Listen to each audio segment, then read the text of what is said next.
오늘 함께 보실 하나님 말씀은 요한복음 7장 1절에서 13절 말씀으로 하나님의 때, 하나님의 방법으로 라는 제목으로 요한복음 시리즈 그 21번째 시간을 함께 하도록 하겠습니다.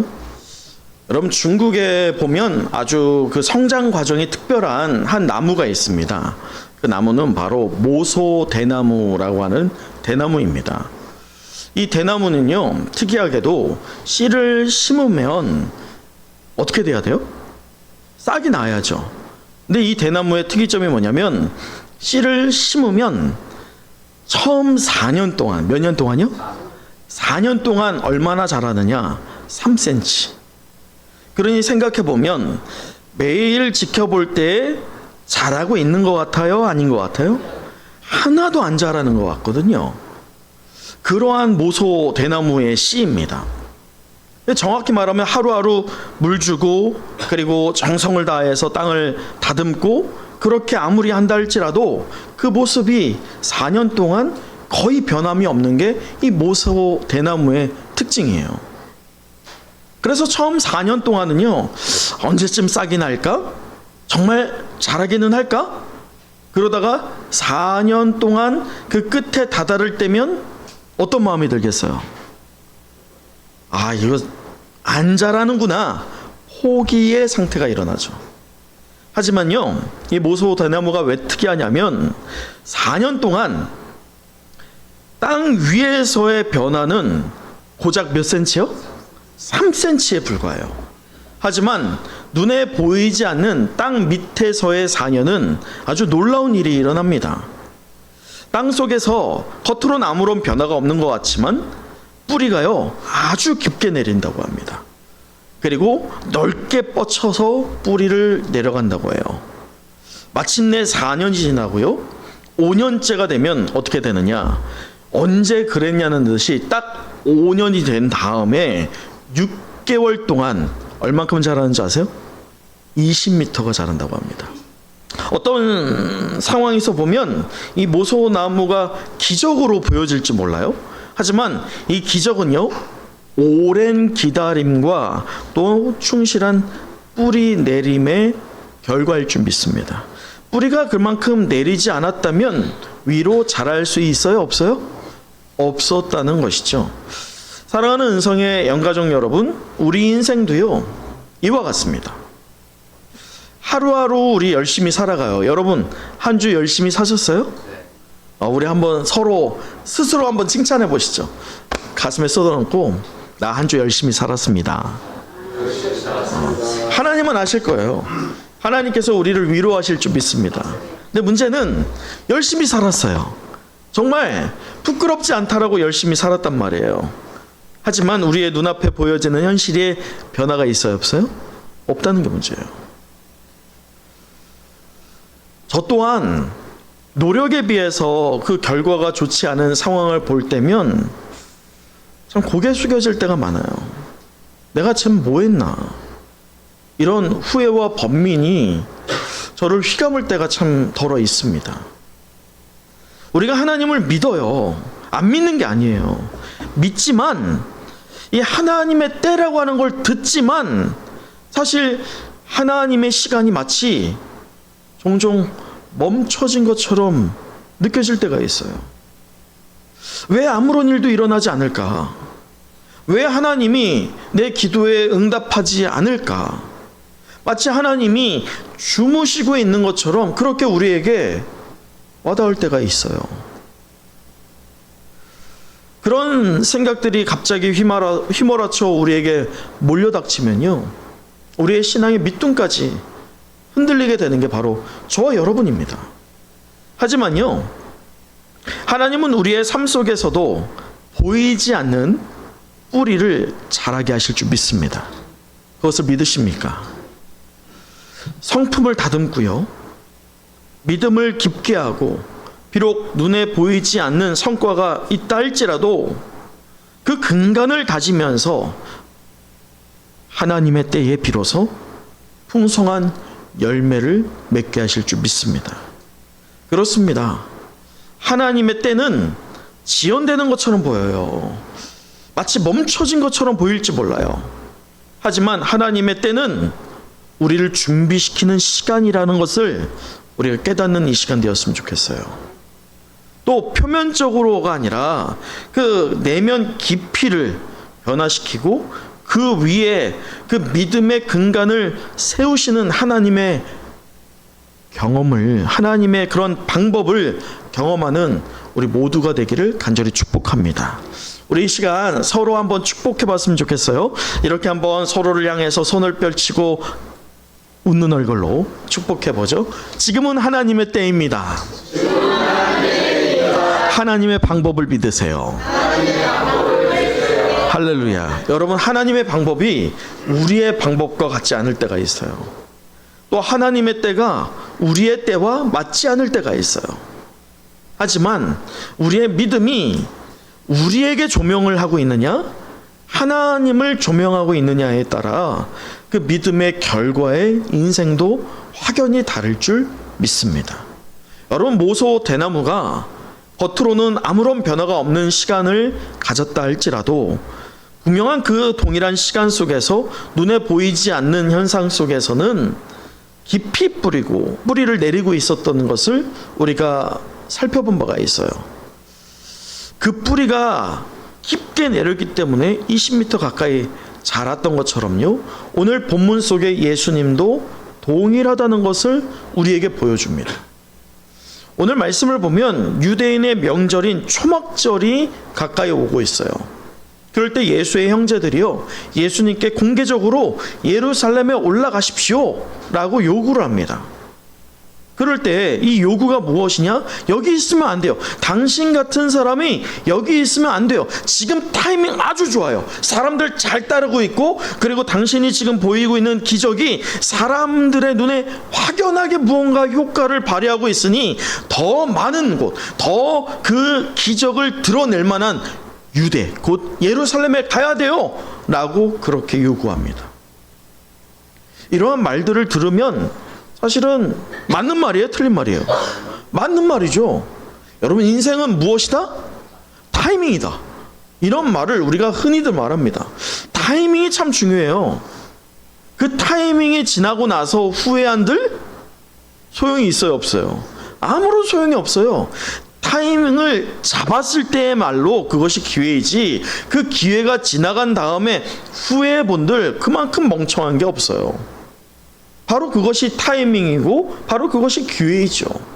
지금 예수님의 형제들은 그런 기회를 잡으라, 지금이 타이밍이다, 그렇게 하면서 예수님을 독려하면서 예수님의 등을 밀고 있어요. 그러나 예수님께서는 오늘 말씀에서 6절을 보세요. 내 때가 아직 이르지 아니하였다 라고 하면서 단호하게 말씀하세요. 여러분, 이런 상황에서요, 우리가 오늘 말씀을 통해서요, 그분이 걸어가신 그 길을 우리가 추적하면서 이 신앙의 본질이 무엇인지를 함께 살펴봤으면 좋겠어요. 그래서 오늘 본문을 세 단락으로 나눠서 하나님의 때가 과연 무엇인지, 하나님의 방법은 과연 어떤 것인지, 또 이것을 적용해서 우리는 어떤 신앙의 삶을 살아야 할지에 대한 모범을 우리에게 적용해 보는 시간을 가져보도록 하겠습니다. 먼저는 오늘 말씀의 배경을 살펴보기 위해서는 1절을 봐야 될 것 같은데, 오늘 본문의 1절을 함께 읽어보도록 하죠. 1절이에요. 시작. 그 후에 예수께서 갈릴리에서 다니시고 유대에서 다니려 아니하심은 유대인들이 죽이려 함이로라. 여러분, 오늘 본문의 1절은 우리에게 아주 중요한 하나의 적용점을 주고 있어요. 뭐냐면 오늘 말씀을 보세요. 1절에 뭐라고 하냐면 예수님께서요, 지금 어느 지역에 있어요? 갈릴리예요. 이 갈릴리 지역에 계속 예수님께서 운행하면서 그곳에서 사역을 하고 있을 때 이 전체적인 분위기가 무엇이냐? 왜 유대로 가지 않느냐? 왜 예루살렘으로 가지 않느냐? 그 근거를 오늘 1절이 우리에게 정보를 제공해 주는데, 왜 안 가요? 유대인들. 이 유대인들이 누굴까요? 유대 종교 지도자들입니다.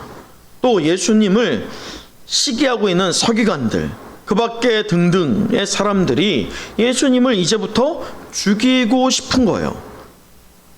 본격적으로 죽이려고 하는 게 아니에요. 죽이려고 하는 분위기가 점점 고조되고 있는 상황입니다. 이러한 상황에서 여러분 같으면, 여러분이 만약에 예수님이라고 한다면 예루살렘에 올라가시겠어요? 안 올라가시겠어요? 올라가면 어떻게 돼요? 죽잖아요. 안 올라가는 게 맞죠. 만약에 우리가 그러한 입장에서 예수님께서 안 올라가시는 게 죽음이 두려워서구나 라고 생각한다면 오늘 우리 예수님의 의도를 잘못 파악하는 겁니다. 여러분, 분명히 예수님도 죽음을 두려워했어요? 안 했어요? 두려워하시긴 했어요. 겟세마네 동산에서 예수님께서 이 땀이 피가 될 정도로 기도하신 게 무엇을 기도하셨어요? 내 잔을 내게서 옮겨달라. 나 죽기 싫어요. 이 기도를 3번이나 했어요. 그것을 보자면 예수님은 죽음이 두려웠어요. 우리와 다를 바 없는 인간이었습니다. 그러나 예수님께서 그럼에도 십자가에 가셨습니까? 안 가셨습니까? 가셨어요. 왜 가셨다고 했죠? 하나님께서 유일한 방법이에요. 하나의 생명, 곧 하나님이 십자가에 달려 죽으셔야만 이 모든 창조물들이 구원을 받을 수 있다라고 하는 유일한 길, 그 유일한 길이 당시의 십자가였어요. 그래서 그 십자가를 피하고 싶었지만 자신이 이 십자가를 가야만 하나님의 뜻, 하나님의 방법이 성취된다는 것을 아셨기 때문에 기꺼이 십자가에 달려 돌아가신 예수님이십니다. 이것을 보자면 예수님께서 지금 예루살렘에 자기를 죽이고자 하는 사람들이 있다는 걸 알고 두려워서 안 갔느냐를 따져보자면 여러분 그렇지 않아요? 왜냐하면 예수님은 얼마든지 십자가의 고난을 피할 수 있어요? 없어요? 충분히 피할 수 있으시죠. 그렇기 때문에 지금 그들이 두려워서가 아니에요. 왜 그렇다면 지금 예루살렘에 안 가고 계시느냐? 우선 하나님의 타이밍이 아닌 거예요. 더 중요한 것은 무엇이냐? 지금 올라가면 소요 사태가 일어나요. 그러면 부득이 피 흘림이 생길 수밖에 없고 부득이 예수님으로 인하여서 어떤 소란이 날 수밖에 없죠. 예수님은 그러한 소요 사태를 원치 않으셨어요. 그래서 올라가지 않은 것이 오늘 말씀의 전체적인 배경입니다. 그러나 오늘 말씀에 우리 3절 같이 읽어보도록 할까요? 3절이에요. 시작. 그 형제들이 예수께 이르되 당신이 행하는 일을 제자들도 보게 여기를 떠나 유대로 가소서. 문제는 예수님께서 행하시는 모든 것들을 곁에서 보고 있는 사람들의 심리적인 상태입니다. 여러분 기억하시죠? 예수님께서 표적을 이 요한복음에서 보이신 것들이 있죠. 첫 번째 표적이 뭐예요? 갈릴리 가나에서 물을 포도주로 변화시킨 것. 그것이 첫 번째였어요. 두 번째가 뭐였어요? 왕의 신하의 아들을 예수님께서 고쳐주신 거예요. 세 번째가 뭡니까? 베데스다 연못에서 38년 된 병자를 고쳐주신 일입니다. 자, 네 번째 뭐예요? 오병이어 사건으로 몇 명을?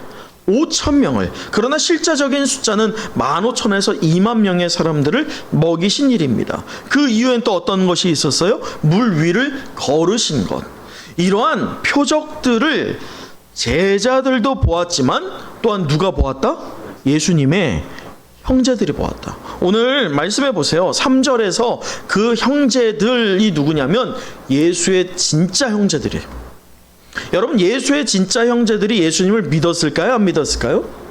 예수님을 향해서 미쳤다라고 말하였던 이 형제들입니다. 저 형님 미쳤네. 드디어 갔어. 라고 말했던 동생들이에요. 여러분, 그 동생들이 혹시 누군지 아세요? 몇 명인지 아십니까? 한번 이 시간에 잠깐 알려드리면 남자 형제들은요. 자, 저를 따라해 보세요. 야고보, 요셉. 손을 같이 하세요. 야고보, 요셉, 시몬, 유다. 자, 지금 넷이죠. 남자 형제가 예수님 포함 몇 형제? 5형제. 그 중에 예수님이 첫째예요. 여자 형제도 있어요. 여자 동생들이 있어요. 몇 명이냐? 최소 2명 이상이에요. 그러니까 예수님의 형제들이 최소 몇 남매? 최소 7남매라고 우리가 알고 있으면 됩니다. 자, 이들이 예수님을 향해서 미쳤다라고 한 거예요. 특히나 그 앞에 선두했던 자가 누구냐? 야고보입니다. 야고보서를 기록한 자가 이 야고보예요. 그 야고보가 예수님을 향하여서 미쳤다라고 했던 대표적인 동생입니다. 근데 오늘 이상하지 않으세요? 이 동생들이 하고 있는 말을 다시 한번 읽어볼까요? 자, 3절이에요. 시작. 그 형제들이 예수께 이르되 당신이 행하는 일을 제자들도 보게 여기를 떠나 유대로 가소서. 자, 지금 이들이 얘기하고 있는 게 뭐냐? 하나님의 아들인 것과 또한 예수님이 행하시는 기적을 보면서도 예수님이 바라시고 있는 능력에 대해서 믿지 않았어요. 그것을 지금 5절이 말하잖아요. 5절 보세요. 이는 그 형제들까지도 예수를 믿지 아니하였다. 그런데 이상하지 않으세요? 예수를 믿지 않고 있어요. 근데 예수님을 향하여서 예수님의 능력에 대한 어떤 일종, 다시 말해 눈에 보여지는 기적을 바라는 그러한 능력, 그러니까 진정한 능력이 아니에요. 예수님을 믿지 않았다라고 할 때는 예수님의 진정한 능력이 무엇입니까? 하나님의 아들로서 어떤 역할을 하는 거예요? 우리의 구원자. 그 구원자의 역할을 할 분으로 인정하지 않는 거예요. 다만 예수님의 능력을 인정합니다. 옆에서 보니까 와, 우리 형이, 우리 오빠가 어떤 능력은 있어?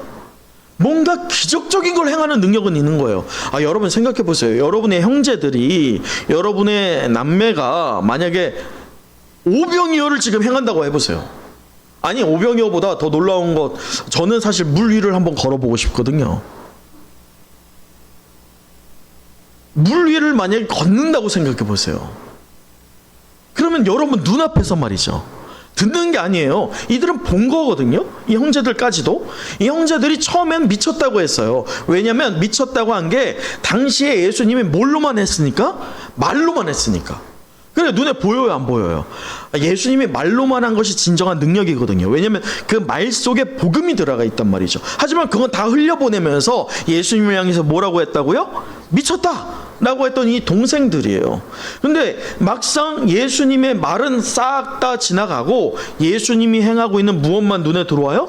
기적만 눈에 들어오는 거예요. 그렇다 보니 이 동생들의 생각이 약간 변합니다. 어떤 변화가 있느냐? 아, 야, 이거 기회네. 자, 그 말씀이 4절에 이제 드러나거든요. 우리 4절도 읽어보도록 하죠. 시작. 스스로 나타나기를 구하면서 묻혀서 일하는 사람이 없나니 이 일을 행하려 하거든 자신을 세상에 나타내소서 하니.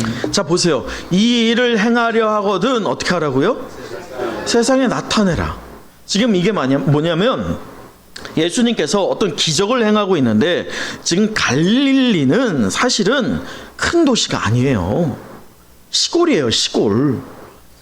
그러니 지금 형제들이 예수님을 등 떠밀면서 어디 가라는 거예요? 소위 야, 서울 가. 서울 왜 가야 됩니까? 우리가 예전에, 지금이야 그렇지 않죠. 예전에 자녀들을 어떻게든 이 시골에 있는 부모님들이 어디로 보내려고 했어요? 서울에 그렇게 보내려고 했어요. 왜 보내려고 했습니까? 서울 가면 무엇한다? 성공한다. 이게 공식화가 됐어요. 여러분, 근데 서울 가면 성공해요? 꼭 그렇지는 않잖아요. 근데 그 공식화가 마치 당시에 예수님의 형제들에게도 똑같았어요. 야, 성공하려면 어디 가야 돼? 예루살렘 가야 돼. 그러니 지금 예루살렘 가서 더 많은 사람에게 그 기적, 너 지금 보여줬던 거 보여줘, 이거예요. 근데 왜 그 목적이 있어요? 왜 이들이 예수님을 미쳤다라고 했는데 예수님을 이 표면적으로 보면 3절에 4절이 마치 예수님을 이렇게 추앙하고 있는 것처럼 보여지는데 전혀 그게 아닙니다. 이들에겐 목적이 있어요. 어떤 목적일까요? 예수님이 예루살렘에 진짜 갔다고 쳐본다면, 예수님께서 이 예루살렘의 동생들의 어떤 겉면으로 인해서 등 떠밀려 예루살렘에 갔다라고 만약에 친다면, 여러분 실제로 안 가셨어요? 가긴 가십니다. 어쨌든 그런데 가신다라고 만약 우리가 가정해 본다면, 그렇게 만약에 개선 장군처럼 말이죠. 그럴 때면 어떤 일이 일어나겠어요? 참고로 지금은 예수님의 순환의 마지막 때가 아니에요. 2년 차예요. 2년 차. 1년이 아직 남은 거예요. 그러니까 지금의 때가 아닙니다. 지금 초막절에 그렇게 올라가시고 있을 이때에 예루살렘의 개선장군처럼 지금 등장하면 안 되는 거예요. 그래서 우리가 이따 보겠지만 예수님께서 가만히 들어가시거든요. 사람들 몰래 들어가시지 이 동생들의 의지처럼 그렇게 들어가지 않으세요. 그런데 만약에 동생들의 의지처럼 그렇게 들어간다고 할 때면 어떤 상상을 한번 해볼 수 있어요? 로마의 속박으로부터 이스라엘을 구원시킬 수 있을까요? 없을까요? 저는 있다고 봅니다. 그리고 수많은 사람들 앞에서 기적을 만약에 예루살렘에서 행한다고 쳐보세요. 그러면 많은 사람들이 예수님을 추앙할까요? 안 할까요? 훨씬 더 많은 사람들이 하겠죠. 그로 인하여서 얻는 유익이 이 동생들에게 무엇일까요? 우리 제자들을 떠올려 보면 돼요. 제자들이 수시로 싸웠습니다. 싸웠던 이유가 무엇이에요? 누가 좌편과 누가 우편에 앉을까? 바로 이 문제였어요. 다시 말해 누가 예수님으로 인해서 공로를 인정받고 이익을 취할 수 있을까? 소위 콩고물을 누가 먹을 수 있을까? 그것에 대한 관심이 제자들에게 있었던 것처럼 오늘 누구에게도 동일한 관심이 있는 거예요? 예수님의 형제들이에요. 예수님을 미쳤다라고 했지만 예수님이 행하고 있는 기적은 보면서 지금 예수님께서 생명의 떡인 것, 예수님께서 하늘에서 보내주신 생명인 것은 인정하지 않은 채로 콩고물을 기대하고 있는 예수님의 형제들입니다.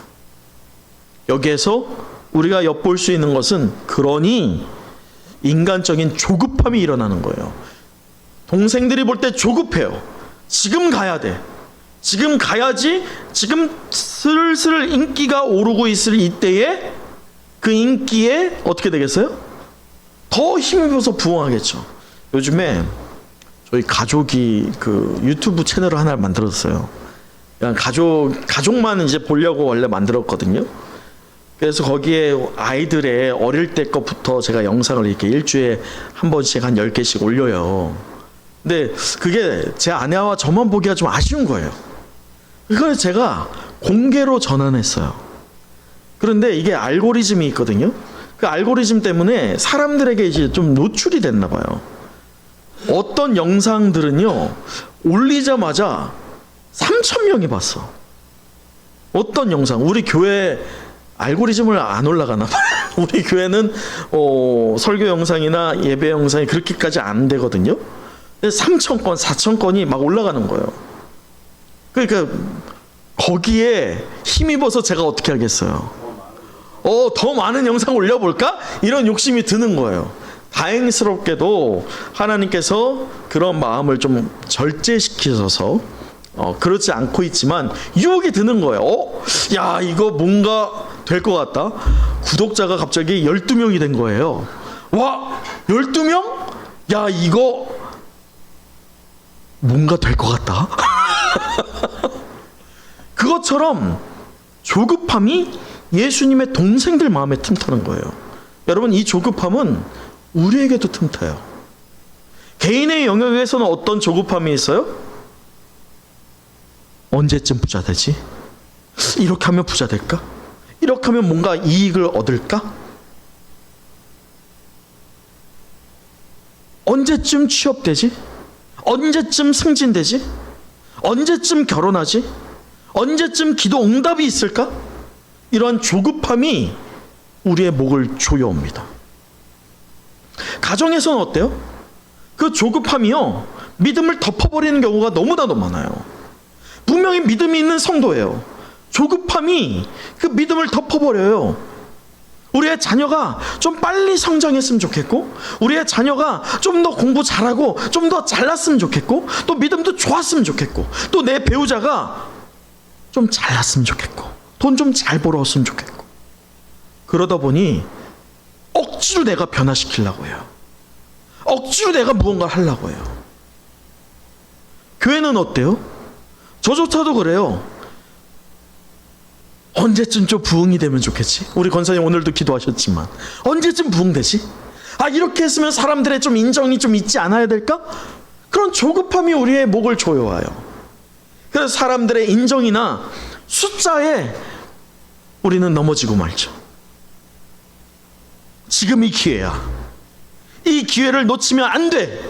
라고 하는 조급함이 분명히 하나님을 믿고 있지만 우리의 신앙을 흔들어댑니다. 조급하게 판단했던 그 마음을 이제 내려놓고 하나님의 때를 기다리는 믿음 소유하는 여러분 되시길 간절히 축복합니다. 여러분, 그래서 공동체가 있는 거예요. 혼자는 안 되거든요. 근데 오늘 예수님께서는 이렇게 조급함이 있는 이들을 향하여서 무엇을 얘기하시느냐? 우리 6절 다시 한번 읽어보도록 하죠. 6절입니다. 시작. 예수께서 이르시되 내 때는 아직 이르지 아니하였거니와 너희 때는 늘 준비되어 있느니라. 여러분, 분명하게 말씀하세요. 예수님은 사람의 타이밍이 아니라 하나님의 시간표에 따라 움직인다는 것을 분명히 밝히고 있습니다. 사람들이 아무리 조급해도 예수님은 하나님의 때와 하나님의 방법이 완전히 일치되는 때를 기다리시고 있던 거예요. 여러분 보이세요?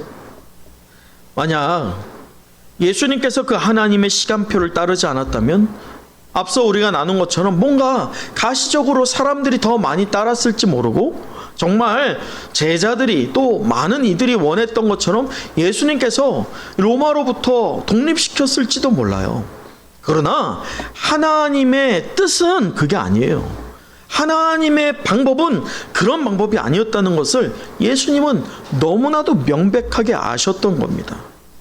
그래서 예수님께서는요, 사람의 인정이나 또한 사람의 생각으로 계산한 적이 없었어요. 그 기준으로 예수님이 사역이 일어난 경우는 한 번도 있지 않았어요. 모든 사역의 상황들이 하나님이 기준이었고 하나님의 방법대로 행했으며 하나님의 타이밍대로 역사했다는 것을 우리가 깨달아야 할 줄 믿습니다. 사랑하는 은성의 영가족 여러분, 예수님의 삶은 우리에게 큰 도전을 줍니다. 이 정도면 좀 신앙 좀 좋아져야 되지 않을까? 이 정도 했으면 내 신앙 때문에 나한테 좀 복을 줘야 되지 않을까? 좀 부유함도 있어야 되지 않을까? 믿음 성장해야 되지 않을까? 또 좋은 관계 맺어야 되지 않을까? 내 미래가 보장되어야 되지 않을까? 이러한 꼬리에 꼬리를 무는 우리의 소망함이 왜 하나님이 모르시겠어요? 우리가 기도하는 것을 다 하신다고 하시는데 모르시는 분이 아니에요. 더욱이 이러한 생각이 우리에게 밀려올 때면요, 우리의 믿음이 몇 년이 지나도 3cm보다도 덜 자라는 것처럼 느껴질 때가 있어요. 여러분 그렇지 않아요? 10년, 20년, 30년 소위 돌을 닦는다는 사람들도 10년 닦은 사람과 30년 닦은 사람의 질이 어때요? 다르다라고 우리는 생각하잖아요. 그러면 최소한 진리가 아닌 돌을 닦는다는 사람도 10년 된 자와 30년 된 자가 그렇게 수준차가 난다라고 하는데 왜 믿음 생활은 그렇지 않냐고요.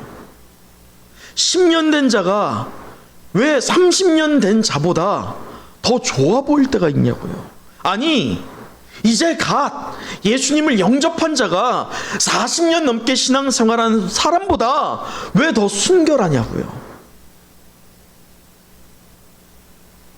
오늘 말씀 잘 보세요. 분명히 우리를 스스로 다그칠 때가 있어요. 왜 나는 이런 거 안 주십니까? 하나님과 오히려 관계가 흔들릴 때가 있어요. 하나님도 다 아세요.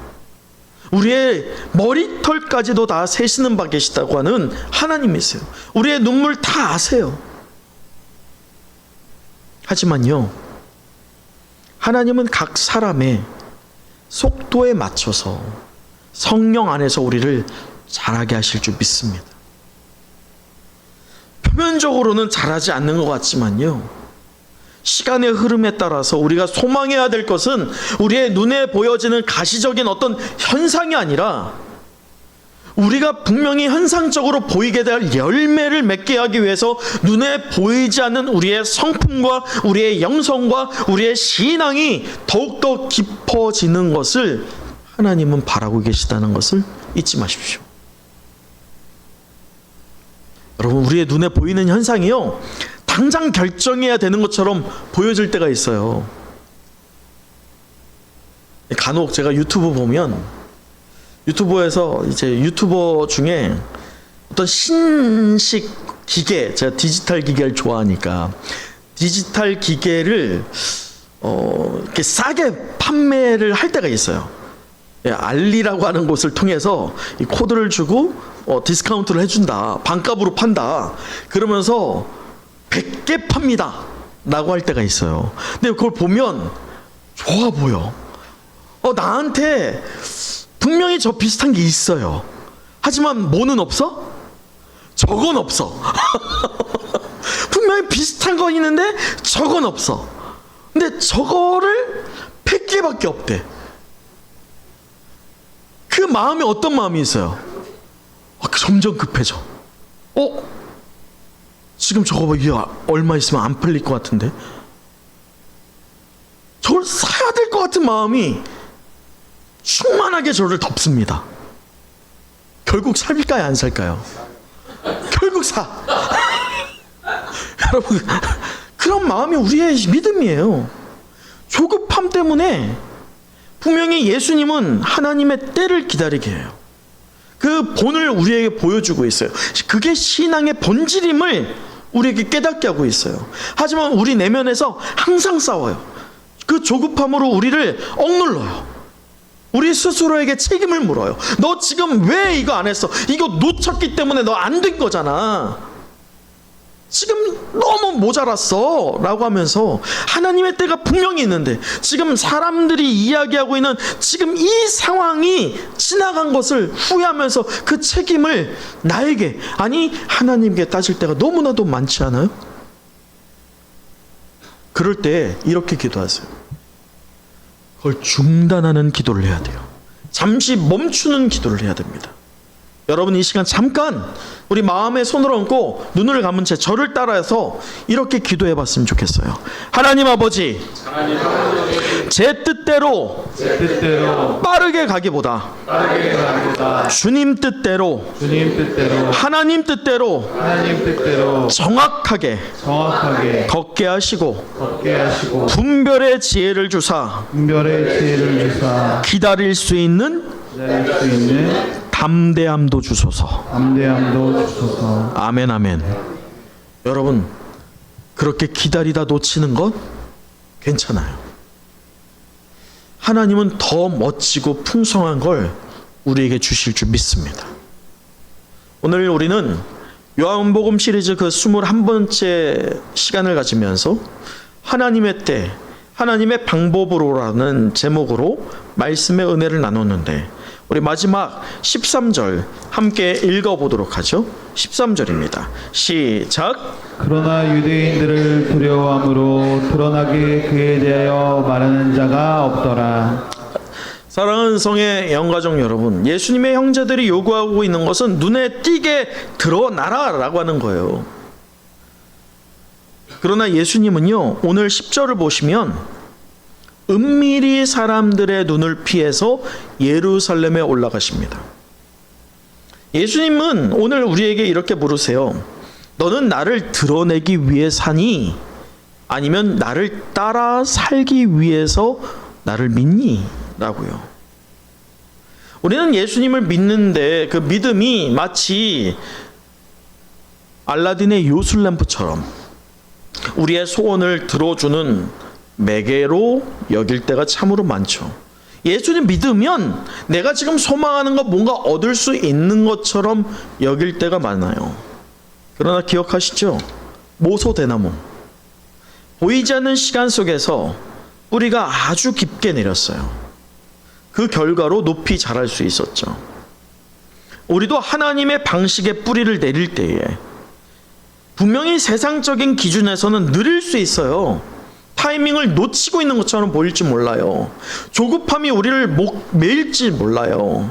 하지만 하나님의 방법대로 우리가 뿌리를 내리는 시간이 될 때면 하나님의 때가 이르렀을 때에 가히 상상하지 못할 만한 열매가 우리에게 맺어질 줄 믿습니다. 하나님 나 이만큼 했어요 라고 우리의 입으로 외치지 않아도, 고백하지 않아도 하나님의 방법에 순종한 열심은 하나님의 때에 반드시 밝히 드러날 줄 믿습니다. 우리의 자녀가 눈에 띄게 변하지 않아도, 뛰어나지 않아도 하나님의 시간표를 믿는 믿음 안에서 우리의 자녀를 길러낼 때에 우리의 자녀들도 비전의 사람들로 세워지게 될 줄 믿습니다. 반드시 열매를 맺게 하시는 이가 하나님이세요. 이왕이면 화려하게 사람들이 주목하도록 이라고 하는 마음이 들 때마다 예수님께서 조용히 그리고 분명하게 하나님의 길을 택하셨던 것처럼 우리 은혜와 성령이 함께하는 은성교회, 그렇게 예수님의 방법대로 조용히 하나님의 때를 분별하여서 깊이 신앙의 뿌리를 내려봤으면 좋겠어요. 여러분 오늘 13절을 보면 사람들이요, 어떤 핍박하는 사람들의 이목이 두려워서 예수님이 누구냐, 어디 있냐에 대해서 다 침묵을 합니다. 요즘 이 시대에요, 세상은 우리에게 질문해요. 예수님이 어디 있어? 예수님 믿는다고 밥이 나와 쌀이 나와? 성경이 무슨 능력이 있어? 라고 말이죠. 우리가 우리의 삶으로 드러낼 때 보여줄 게 하나도 없을지도 몰라요. 내 삶에 뭔가 부유함이 있고 사람들이 부러워할 만한 어떤 눈에 보일 만한 성과가 있다면 그 사람들에게 우리가 당당하게 말할 수 있겠지만 그게 없을지도 몰라요. 그래서 우리가 말을 못할지도 몰라요. 침묵할지도 몰라요. 하지만요, 우리가 베드로가 성전 미문에 앉아있던 그 안진뱅에게 외쳤던 그 고백을 기억하십시오. 금과 은은 내게 없거니와 내게 있는 이것을 너에게 주노니 나사렛 예수 이름으로 일어나 걸으라라고 할 때 그 안진뱅이가 걸어 일어났던 것처럼 우리가 눈에 보여질 만한 무언가 보여질 수 없다 할지라도 우리 내면이 성장하고 있고 우리의 내면을 다스리고 있는 하나님을 여러분이 입술로 고백하고 또한 삶으로 증거하는 축복의 인생 되기를 간절히 소망합니다.